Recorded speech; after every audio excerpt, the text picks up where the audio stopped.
100 years ago, the horror of all ages came together to open the curtain on mankind's greatest century of violence, the 20th century. What distinguished the First World War from all wars before it was the massive power of the antagonists. Modern weaponry, mass conscription, and indefatigable valour produced a cauldron of destruction, the likes of which the world had never seen. The statesmen who had set these forces in motion had never assumed that their conflict might be limited only by the scale of their young populations. They failed to understand how developing industrial organisation, railways, science and rising productive capacity rendered almost inexhaustible the ability of each to deliver the death blow and to keep on delivering it.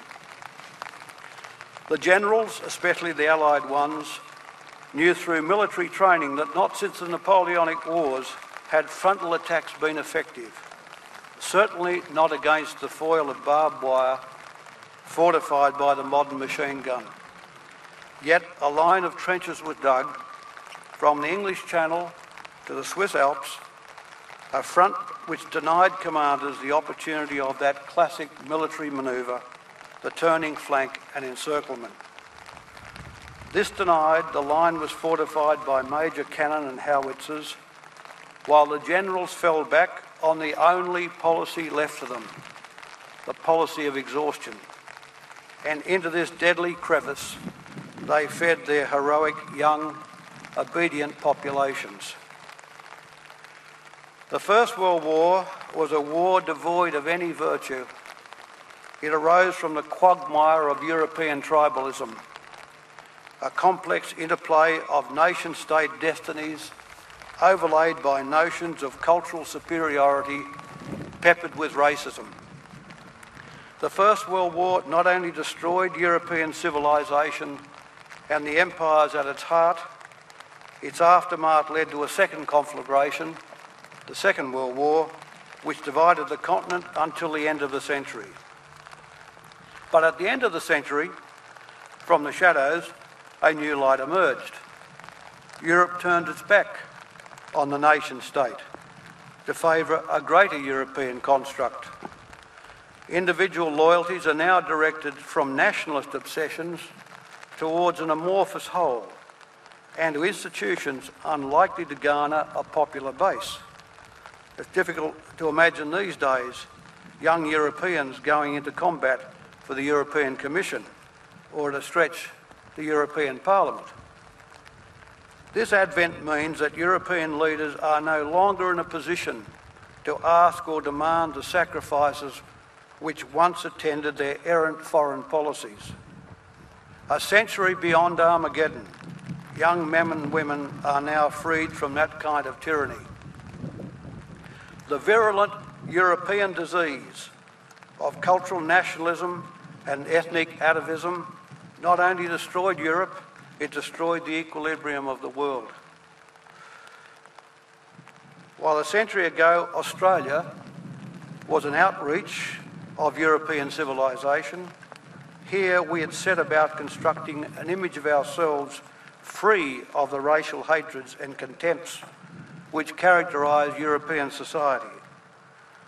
Though white Australia institutionalised a policy of bias to Caucasians, within Australia we were moving through the process of our federation to new ideas of ourselves, notions of equality and fairness, suffrage for women, a universal living wage, support in old age, a sense of inclusive patriotism. And our sense of nation brought new resonances, Australian stories, poetry, and ideas of our Australianness. We even developed a celebratory decorative style in our architecture and named that Federation. We had crystallised a good idea of ourselves and had begun to break free of the dismal legacy of Europe's ethnic stigmatisation and social stratification. By 1915, we had no need to reaffirm our European heritage at the price of being dragged to a European Holocaust. We had escaped that mire, both sociologically and geographically, but out of loyalty to Imperial Britain, we returned to Europe's killing fields to decide the status of Germany, a question which should earlier have been settled by foresight and by statecraft. Those bloody battles in Flanders, on the Western Front and at Gallipoli nevertheless distinguished us, demonstrating what we were made of. Our embrace of a new sense of human values and relationships through these events gave substance to what we now call the Anzac tradition. For whatever claims Britain and its empire had on those who served and died on the Western Front and at Gallipoli, the primary claim remained Australia's. Those Australians fought and died not in defence of some old world notion of competing empires and territorial conquests, but for the new world, the one they belonged to and hoped to return to. This is why Australia was never in need of any redemption at Gallipoli, any more than it was in need of one at Kokoda 30 years later.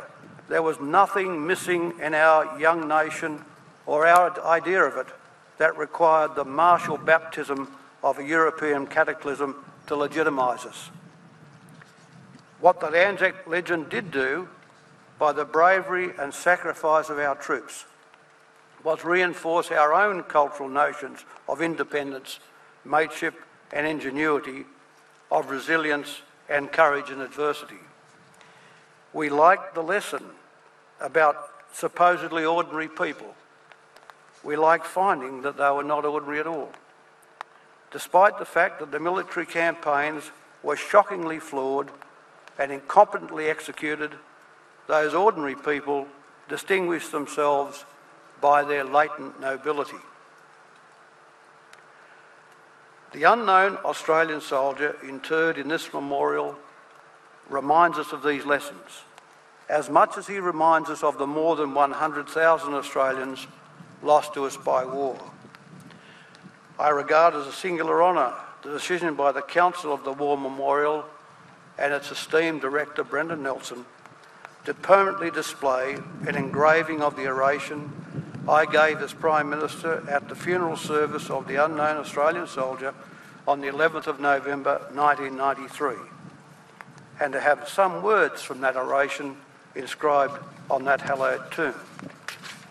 My time as Prime Minister spanned the period of the Pacific War, 1941 to 45, but 50 years on.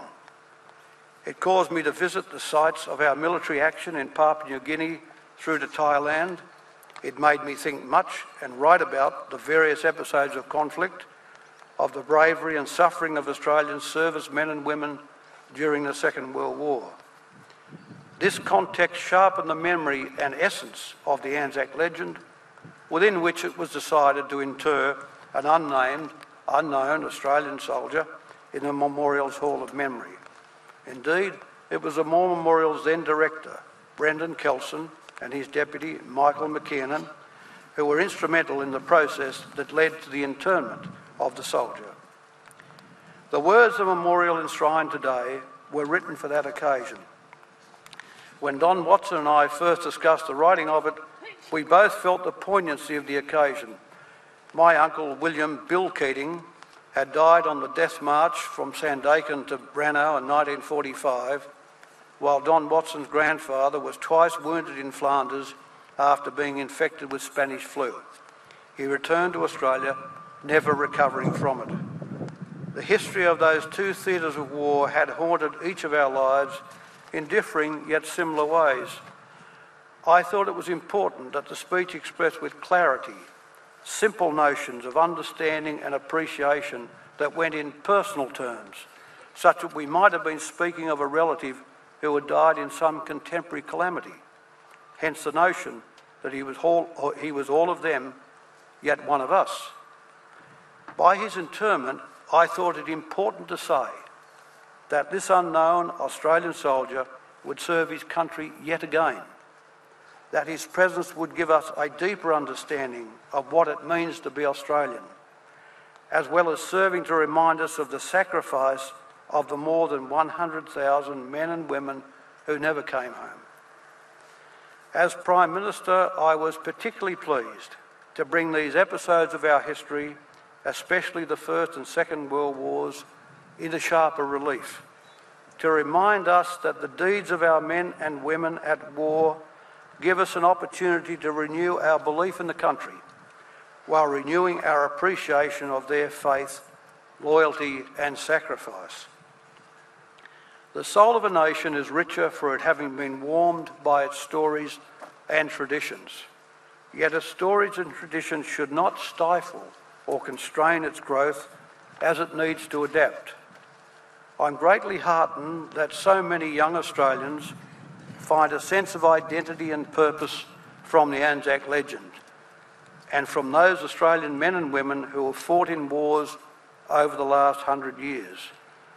But the true commemoration of their lives, service and sacrifice is to understand that the essence of their motivation was their belief in all we had created here and our responsibility in continuing to improve it. Homage to these people has to be homage to them and about them, and not to some idealised or jingoist reduction of what their lives really meant. One thing is certain: young Australians, like the young Europeans I mentioned earlier, can no longer be dragooned en masse into military enterprises of the former imperial variety on the whim of so-called statesmen. They are fortunately too wise to the world to be cannon fodder of the kind their young forebears became, young innocents who had little or no choice. Commemorating these events should make us even more wary of grand ambitions and grand alliances of the kind that fractured Europe and darkened the 20th century.